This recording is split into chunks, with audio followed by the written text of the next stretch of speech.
Hi guys, first thanks for all the birthday wishes. Come out to Whisby Nature Park for a stroll, get a bit of air in my lungs, push the old long COVID away a little bit further if possible. It's really nice of the world to paint everything green just to celebrate my birthday, isn't it?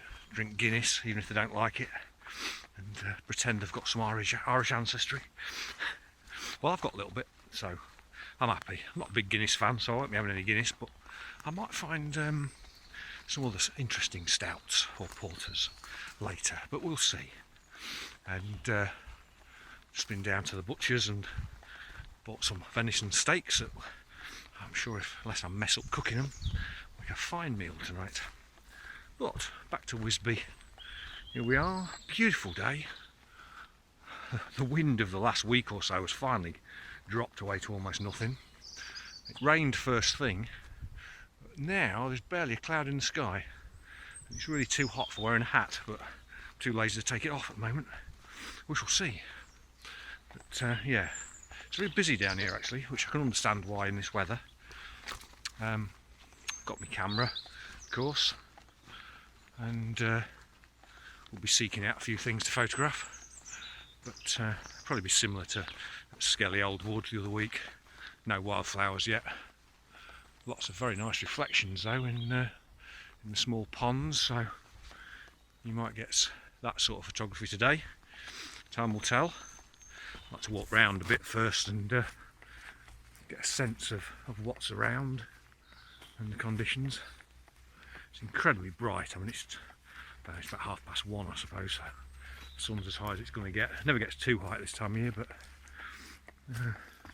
yeah, it's very, very harsh light, so it's far from ideal. But we'll find something. We always do. I say the trick with these sorts of things is to walk round for a bit, just get a feel for the place and what's there, feel for the light, where it's harshest, where it's softest.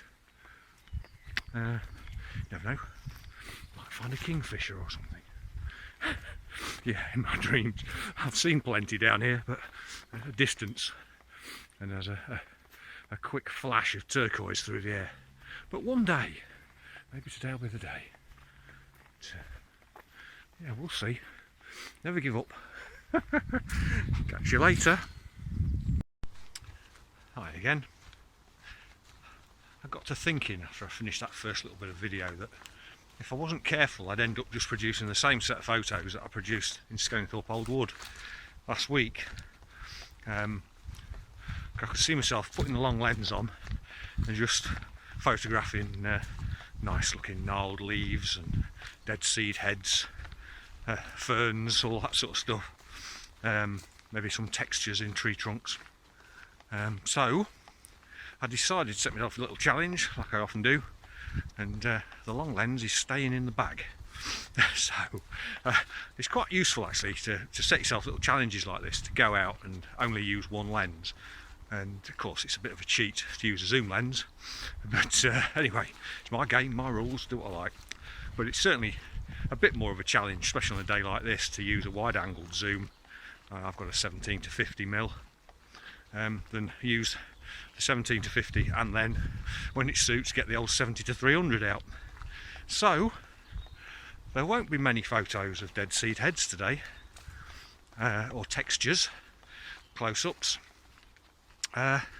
Hopefully I'll get some reasonable landscapes, but you never know. I mean, I'm going to go to the grazing marsh because that's one of the few really open areas at Whisby, and I've never really photographed it before. It might be quite windy because although I said the wind had dropped from the gales of the last week or so, it's still quite windy and the foam will pick up a lot of noise, so that's why I'm talking here on this little quiet path. But you can see just behind me, I'm coming to the open area, which is the grazing marsh, which you can't get into because it's a sanctuary area, conservation area where they're trying to create this new habitat. Whether we'll ever have access in the future, I don't know, because it's going to be fairly fragile. But hopefully that will offer more opportunities for the wide angle lens, because that's my challenge for today. Because I didn't want to bore you with exactly the same photos you got last week. God, it's bright.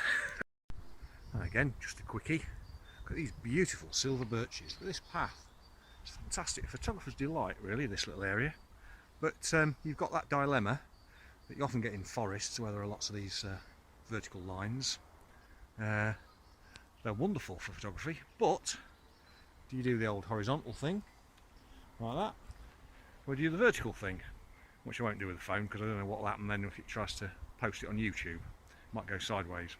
So, yeah, so that's always the dilemma, or often the dilemma when you're photographing trees, especially when you've got these fantastic, these silver birch is wonderful, the repeating patterns here, absolute photographer's delight. But vertical or horizontal, I'll post some of both.